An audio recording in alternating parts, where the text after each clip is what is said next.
புது வருஷம் 10 வருஷம் கொண்ட வண்டல் சீலையே ஒரு சரசம் பண்ண சமயம் பக்கம் தங்கரதமே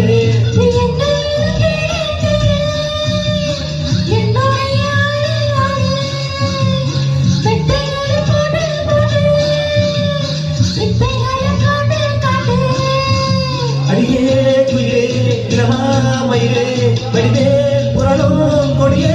கலியே வெச்சானா அவ வெச்சானா வெச்சானா நெத்தி பொட்டு தன் கையாள வச்சானி நெஞ்ச தொட்டு வாதாமரம் பூ பூத்தது ஓராயிரம் வண்டாடுது அவன் எல்லாம் புள்ளரிக்க ஆசையெல்லாம் பகிரிக்க